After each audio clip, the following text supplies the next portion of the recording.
नमस्ते सभी को। मैं वर्षा मीणा, सहायक कृषि अधिकारी। आज मैं आपके लिए लेके आई हूँ नैनो यूरिया। ये नैनो यूरिया की बोतल है। जैसे कि हम आपको पता ही है कि हम पहले जब यूरिया का यूज़ किया करते थे तो हम 45 केजी का बैग को लाया करते थे मार्केट से। अभी भी लाते हैं काफ़ी किसान, तो उसी का यूज़ करते थे, जो कि हमें परिवहन में भी प्रॉब्लम हुआ करती थी। और कई बार क्या होता था कि मार्केट में अवेलेबल भी नहीं हुआ करता था, कभी रेट अप्स डाउन भी हुआ करती थी। और जब पीक टाइम होता है तब बहुत ज़्यादा प्रॉब्लम हुआ करती हैं। तो आपके लिए लेके आए हैं एक छोटी सी बोतल जो 500 ml की है, और इसको लाने में भी बहुत आसानी है, इसको कैरी करना आसान है। छोटी सी बोतल है, हम आराम से ला सकते हैं। और उसको रखने के लिए भी घर में हम तो थोड़ी सी छोटी सी है। जैसे कि हर चीज़ का वर्जन आ गया है नैनो, जैसे कि हमारे मोबाइल में भी आ गया। जैसे पहले मोबाइल बड़ा हुआ करते थे, आजकल छोटे छोटे हुआ करते हैं। तो ये भी एक यूरिया का नया वर्जन आ गया है कि लिक्विड है, तरल है और छोटा सा है, और काम वही करता है और थोड़ा उससे ज़्यादा ही करता है।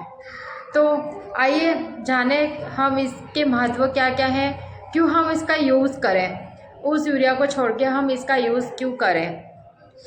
तो इस यूरिया को इफ़को कंपनी ने बनाया है और गवर्नमेंट से भी सर्टिफाइड है। सबसे पहले ये तरल है, लिक्विड है, और इसका हमें पानी छिड़काव करना है। किसान जब यूरिया का यूज़ पहले किया करता था तो उस कंडीशन में क्या हुआ करता था कि पहले अगर ये किसान खेत में डाल दिया करता था, या उसके बाद में सिंचाई करता था, या फिर सिंचाई कर देता था, उसके बाद में यूरिया का छिड़काव करते थे। तो कई बार क्या होता है कि फसल को भी नुकसान होता है और आधा लीचिंग के थ्रू ज़मीन में चला जाता है, प्लांट को पूरा नहीं मिल पाता है। तो हम जितना डालते थे उसका आधा तो और उसका यूज़ ही नहीं हो पा रहा था।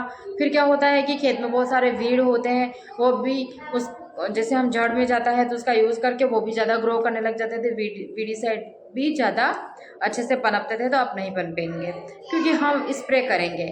ये सिर्फ स्प्रे के लिए यूज़ में आता है।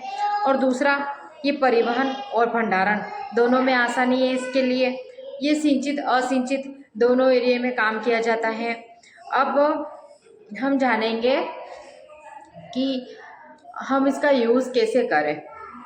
तो ये जो बोतल है 500 ml की है, और इसमें टोटल नाइट्रोजन है, और 2 से 4 ml प्रति लीटर में मिलाकर हमें स्प्रे करना है। जैसे हमारे पास में 16 लीटर की टंकी है तो हमें उस हिसाब से मिलाना है। और आपके पास में जितनी जगह स्प्रे हम कहाँ कहाँ पर कर सकते हैं, कैसे कर सकते हैं। जब पानी छिड़काव करना है, जब नई फसल है, 30 दिन की फसल हो गई, जब उसकी नई ब्रांच निकल रही है, तब हमें स्प्रे करना है इसका।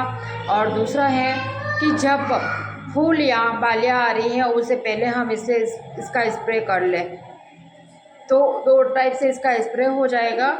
और बहुत ही इजीली यूज़ होने वाला प्रोडक्ट है ये। और हमें इसका यूज़ करने के लिए हमें क्या क्या इसकी सावधानियाँ रखनी चाहिए। तो जब हम इसका प्रयोग करते हैं तो बोतल को अच्छे से शेक कर लेना है, ताकि इसमें कुछ ऊपर बैठा हुआ कुछ भी हो या फिर जो भी हो, एक बार हमें कोई भी बोतल हो तो शेक करके ही उसको यूज़ करना चाहिए। दूसरा कि ये बच्चों और जानवरों से हमें दूर रखना चाहिए, क्योंकि नुकसान है, क्योंकि है तो ये केमिकली। और हमेशा इसका यूज़ करते समय हमें मास्क और हाथों में ग्लव्स पहनने हैं, और इसको हमेशा ठंडी व सूखी जगह पर रखना है। तो अधिक से अधिक इसका उपयोग किसान भाई करें, क्योंकि ये नया है और एक बार आप यूज़ करेंगे तो उस यूरिया से इससे ज़्यादा फायदे हैं। Thank you.